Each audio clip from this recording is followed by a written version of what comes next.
Hey you guys, so today's video was inspired by another YouTuber by the name of Taylor. I'm gonna link all of her stuff in the description box below. She posted a video basically talking about her first ever Sephora purchase and whether or not she still uses those products and all that kind of good stuff. And I thought it was such a cool, unique idea. I loved it. I was like, I'm doing it. Definitely drop what you're doing. Make sure you go check out her video. I will link it in the description box. So I have my Sephora orders pulled up here.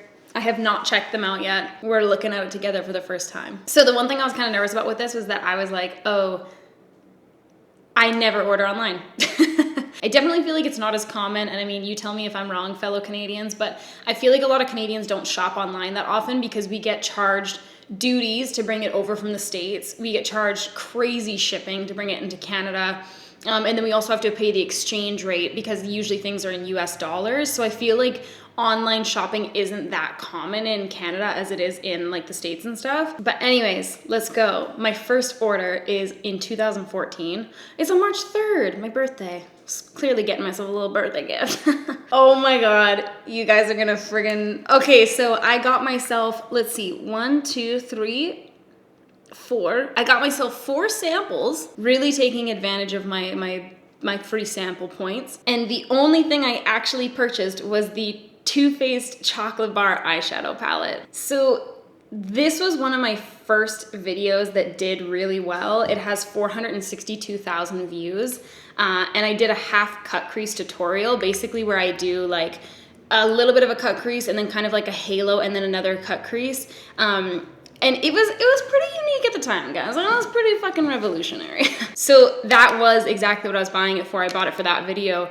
And that was one of the first videos that ever did well on my channel. And I loved this palette. I used it all the time. I actually ended up repurchasing it. So this is the second time I've bought it and I've barely touched it since I repurchased it. But I really liked the formula of it. I loved that it smelled like chocolate. And I felt like there was a good range of kind of tones because like you have your 2 deeper tones here that are pretty neutral and you can kind of use it with everything else. I still would recommend this palette as like a really good kind of like starter palette if you have no neutrals, because I actually feel like it's more usable and wearable than like a Naked palette, for instance, because so many of the Naked palettes have so many shimmers that I feel like it's not as usable as like the chocolate bar palette is. So that's hilarious. Okay, so that was my first ever order, was a shit ton of samples and the Too Faced Chocolate Bar palette. Ooh, oh my God, oh my God, oh my God. Okay, so this is like a trip down memory lane, truly. So the next order was the NARS single eyeshadow in Persia. I used that shadow so many times on my channel and people would still ask me for more. They could not get enough of Persia.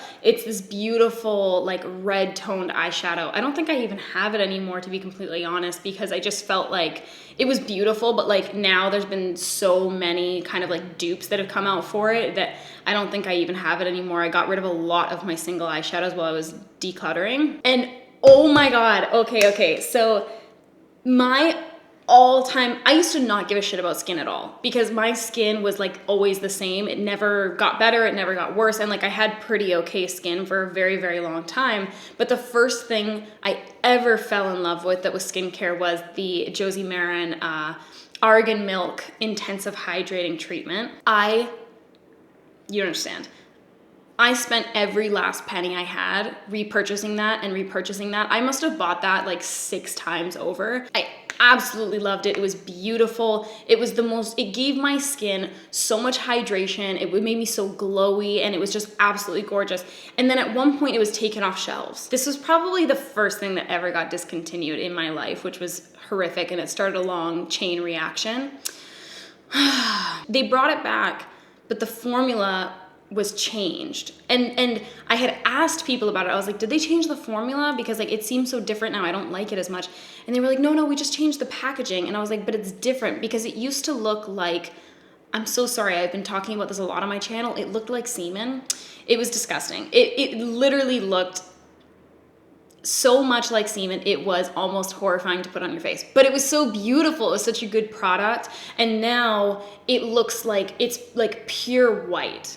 And I just feel like it doesn't work as well. It's not as hydrating. I just don't like it as much. So I don't use it anymore. I'm devastated. So my next order was the Too Faced Semi-Sweet Chocolate Bar Palette. It's funny because like, to be honest, now that I'm looking at it, I actually prefer this one over the original one, but I never friggin' use this one.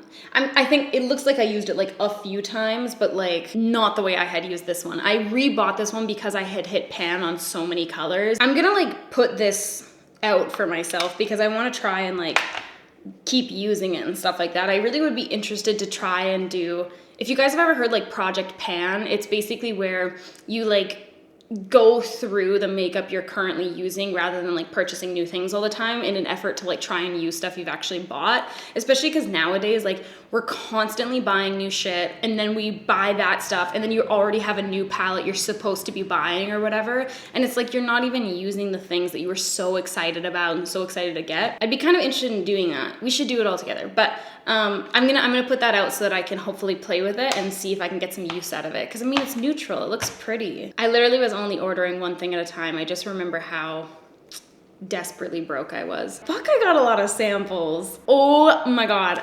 Okay.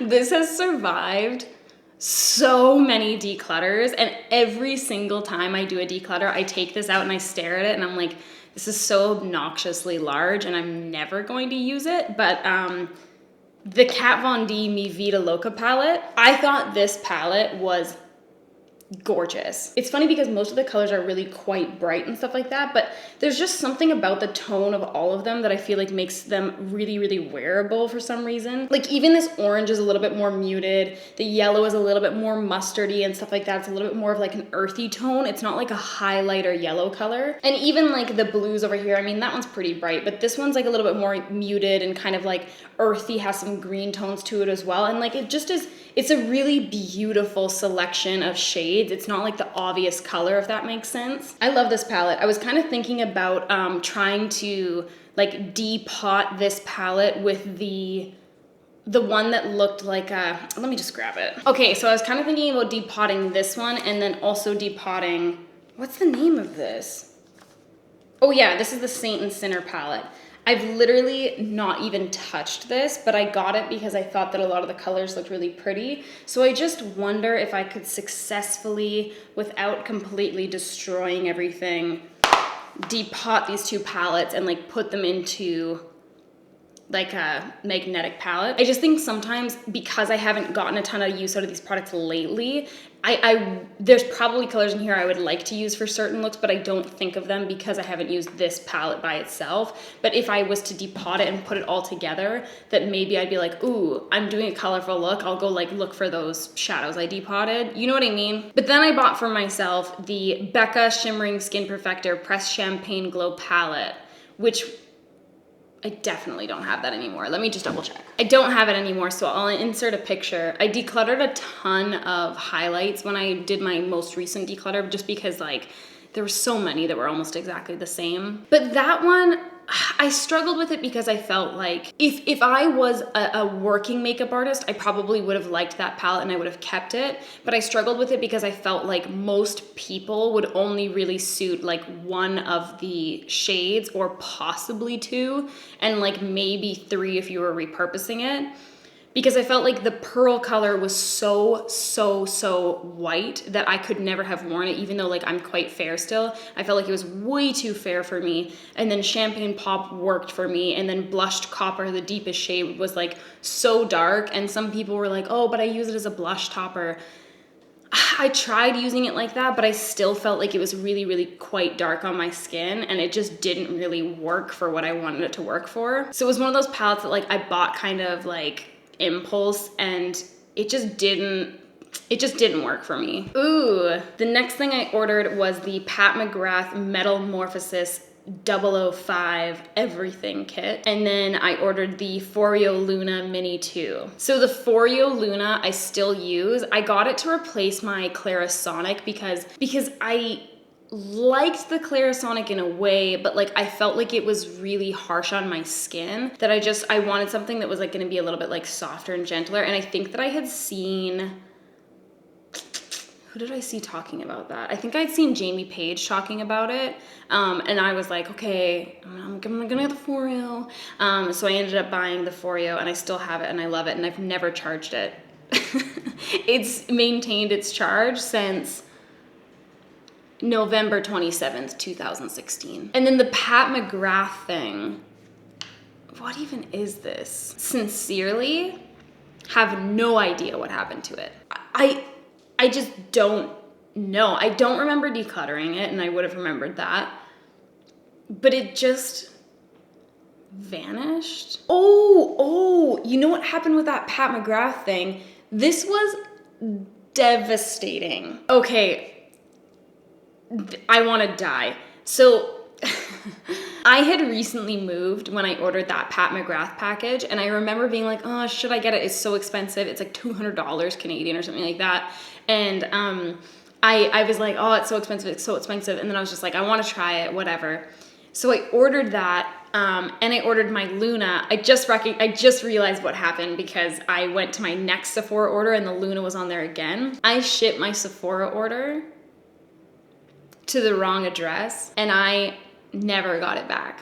I emailed Sephora immediately, and I was like, I shipped my order to the wrong thing. Like, is there anything you can do? And they were like, no. And then I tried to contact my landlord from my old place, and I was like, hi, like I accidentally like shipped something to their house. Like, can you get them to double check if they had received it? And he responded back and said that they hadn't gotten anything. Maybe it had gotten stolen at the door or whatever kind of thing. So I accidentally shipped like $159 Luna and then this like $200 Pat McGrath package to this person's house, and they got a free little gift. So my next Sephora order is me reordering the Luna so I could actually use it. The Living Proof Perfect Hair Day dry shampoo, which is still to this day my absolute favorite dry shampoo. I've been purchasing and repurchasing that, but I will say I did recently stop rebuying that because it's $29 Canadian, and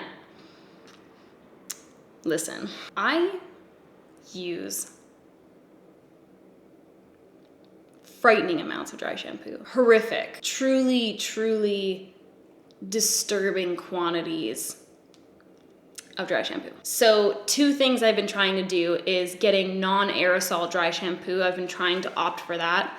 And then when I don't feel like using a non-aerosol one, I will just get like cheap dry shampoo because I run through it so fast that as much as like I like that one better, it's like the cheap ones do the trick, and like it's a huge difference in cost. Like $29 for dry shampoo seems just a little crazy to me. That's fucking crazy. And then I bought the Viseart eyeshadow palette, which I've decluttered. I've literally gotten rid of all of this shit except for the tried and true chocolate bar palettes. But I bought the Viseart palettes because I had seen so many people raving about them online. I remember seeing Stephanie Nicole talking about it, being like, it's so good, like saying it was like the best eyeshadow palette ever. So I bought the neutral matte Viseart eyeshadow palette, and I was really disappointed in it. I felt like it wasn't, not that it was like a bad eyeshadow formula, but more so to me, I didn't feel like there was anything unique enough about the formula where it justified the cost of $100 to me. Then literally the day after, I made an order for the Makeup Forever metal palettes,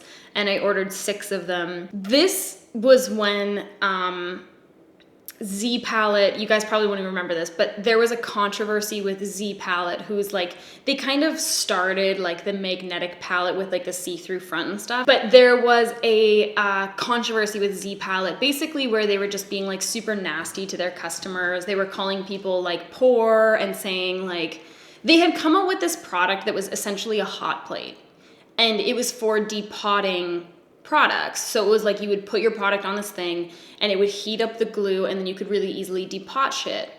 That's how I'm gonna depot those. But they were charging like exorbitant amounts for this, and people were calling that out. They were like, oh, like this is so overpriced, it's just like a glorified hot plate. And they were responding, getting so angry, being like, this is our baby, like we spent so much time creating this, and like if you can't afford it, then like whatever, like basically fuck off pretty much. They were just calling people like broke college students and saying that like it's not for you anyways if you can't afford it, and like just being super like horrible and shitty to customers. Here's the thing, Z Palette, at the time they had one product. Well, they had one product and also a hot plate. If you have one product and that product is replaceable, You know, probably not smart business move. Ooh. My next purchase was, this makes me so sad. I feel like I'm like reading a diary of my own. My next purchase was basically all skincare. And Matt had just moved in. This was in April of 2017. I started to feel really embarrassed about how my skin looked when I took my makeup off. Because I obviously was like going to bed with him and he was seeing me in the morning and stuff like that. And I was getting really embarrassed by my acne and my scarring and stuff like that. So I decided I was gonna start like investing into actual like good skincare and stuff like that. So I had bought a bunch of things to try. So I bought the Sunday Riley Good Jeans, which I still use and love. I bought the Murad White Brilliance Luminous Essence, which people said had helped they said it had helped lighten their scarring, but I stopped using that because it wasn't working for me. Then I bought the Kate Somerville D-Scar Scar Diminishing Serum, which was for my acne scarring and stuff like that, and it also didn't help. And then I got the Kate Somerville Lumi White Skin Tone Perfector, which was for lightening the color of my scarring, and that didn't work for me either. It was a long, disappointing, sad road.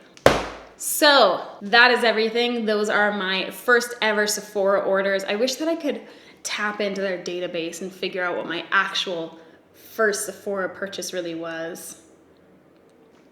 I'm sure it was a naked palette. I'm curious to know what your very first Sephora order was. Look it up, leave it in the comments. Tell me whether or not you still use that product. If you don't use it anymore, why? What replaced it? Thanks so much for watching. Again, just a reminder to check out Taylor's video. It'll be in the description box. Make sure to go and send your support. Tell her we say hi. And that's it for me today. I'll see you next time. Peace out.